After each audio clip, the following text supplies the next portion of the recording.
Buddha. Secara harfiah, Buddha memaknakan manusia yang telah mencapai penerangan secara sempurna. Sifat ini juga dikenal sebagai Shakyamuni, yaitu orang bijak dari kaum Shakya dan sebagai Tathagata. Buddha Gautama dilahirkan dengan nama Siddhartha Gautama.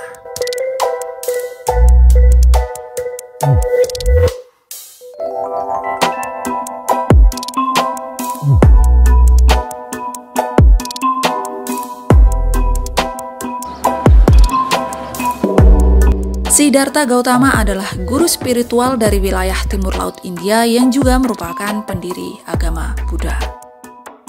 Siddhartha Gautama merupakan figur utama dalam agama Buddha. Keterangan akan kehidupannya, khotbah-khotbah, dan peraturan keagamaan yang dipercayai oleh penganut Buddha dirangkum setelah kematiannya dan dihafalkan oleh para pengikutnya. Pangeran Siddhartha dilahirkan pada tahun 623 sebelum Masehi di Taman Lumbini, yaitu saat Ratu Mahamaya berdiri memegang dahan pohon sala. Pada saat ia lahir, dua arus kecil jatuh dari langit, yang satu dingin sedangkan yang lainnya hangat. Arus tersebut membasuh tubuh Siddhartha. Siddhartha lahir dalam keadaan bersih tanpa noda, berdiri tegak dan langsung dapat melangkah ke arah utara dan tempat yang dipijakinya ditumbuhi bunga teratai. Oleh para pertapa di bawah pimpinan Asita Kaladewala, diramalkan bahwa pangeran kelak akan menjadi seorang Cakrawartin, yaitu Maharaja Dunia, atau akan menjadi seorang Buddha, tetapi hanya pertapa Kondana yang dengan tegas meramalkan bahwa pangeran kelak akan menjadi Buddha. Mendengar ramalan tersebut, Sri Baginda menjadi sangat cemas. Apabila pangeran menjadi Buddha, maka tidak ada yang akan mewarisi tahta kerajaannya. Oleh pertanyaan raja, para pertapa itu menjelaskan agar pangeran jangan sampai melihat 4 macam peristiwa. Bila tidak, ia akan menjadi pertapa dan menjadi Buddha. 4 macam peristiwa yang disebut oleh para pertapa itu adalah orang tua, orang mati, orang sakit, dan seorang pertapa. Kata-kata pertapa Asita membuat Raja Sudodana tidak tenang karena khawatir kalau putra tunggalnya akan meninggalkan istana dan menjadi pertapa. Dan untuk itu Raja Sudodana memilih banyak pelayan untuk merawat Pangeran Siddhartha, agar putra tunggalnya menikmati hidup keduniawian dan segala bentuk penderitaan berusaha disingkirkan dari kehidupan sang pangeran, seperti sakit, umur tua, dan kematian. Sehingga pangeran hanya mengetahui tentang kenikmatan duniawi.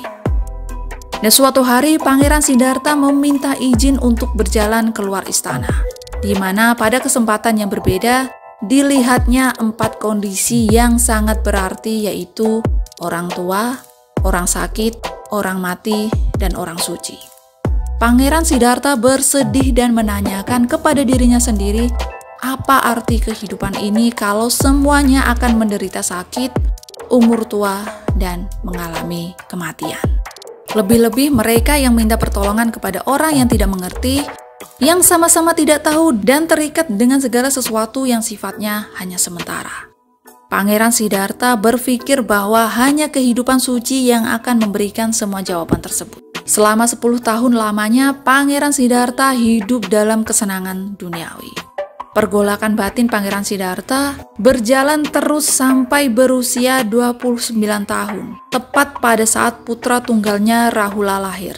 Dan pada suatu malam, Pangeran Siddhartha memutuskan untuk meninggalkan istananya dan dengan ditemani oleh kusirnya, yaitu Sana. Tekadnya telah bulat untuk melakukan pelepasan agung dengan menjalani hidup suci sebagai pertapa. Selain itu, Pangeran Siddhartha meninggalkan istana, keluarga, kemewahan untuk pergi berguru mencari ilmu sejati yang dapat membebaskan manusia dari usia tua, sakit, dan mati. Pertapa Siddhartha berguru kepada Alara Kalama dan kemudian kepada Udaka Ramaputa. tetapi tidak merasa puas karena tidak memperoleh yang diharapkannya. Kemudian dia bertapa menyiksa diri dengan ditemani 5 orang pertapa.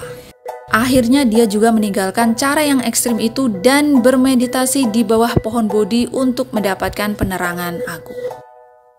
Pangeran Siddhartha mencukur rambutnya dan menjadi pertapa. Di dalam pengembaraannya, Pertapa Gautama mempelajari latihan pertapaan dari Pertapa Bhagava dan kemudian memperdalam cara pertapa dari 2 pertapa lainnya, yaitu Pertapa Alara Kelama dan Pertapa Udraka Ramaputra.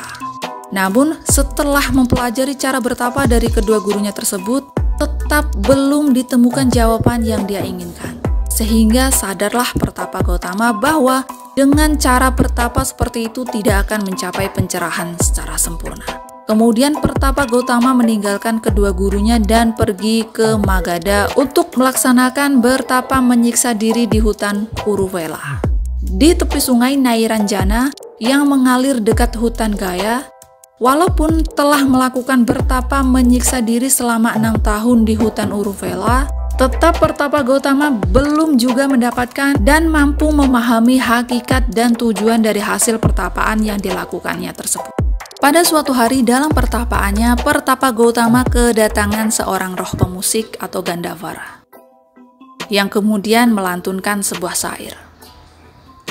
Bila senar kecapi ini dikencangkan, suaranya akan semakin tinggi. Kalau terlalu dikencangkan, putuslah senar kecapi ini, dan lenyaplah suara kecapi itu. Dan bila senar kecapi ini dikendorkan, suaranya akan semakin merendah. Kalau terlalu dikendorkan, maka lenyaplah suara kecapi itu. Nasihat tersebut sangat berarti bagi Pertapa Gautama yang akhirnya memutuskan untuk menghentikan tapanya lalu pergi ke sungai untuk mandi. Badannya yang telah tinggal tulang hampir tidak sanggup untuk menopang tubuh Pertapa Gautama. Seorang wanita bernama Sujata memberi Pertapa Gautama semangkuk susu. Badannya dirasakannya sangat lemah dan mau hampir saja merenggut jiwanya. Namun dengan kemauannya yang sangat keras, Pertapa Gautama melanjutkan semedinya di bawah pohon Bodhi di hutan Gaya sambil berprasetya, yaitu meskipun darahku mengering, dagingku membusuk, tulang belulang jatuh berserakan, tetapi aku tidak akan meninggalkan tempat ini sampai aku mencapai pencerahan sempurna.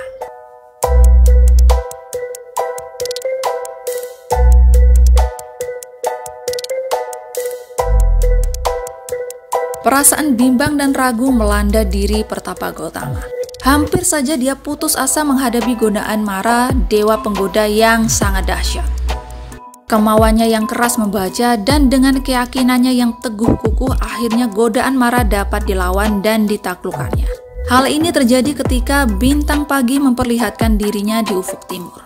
Pertapa Gautama telah mencapai pencerahan sempurna dan menjadi Samyaksam Buddha atau Sama Sambuddha.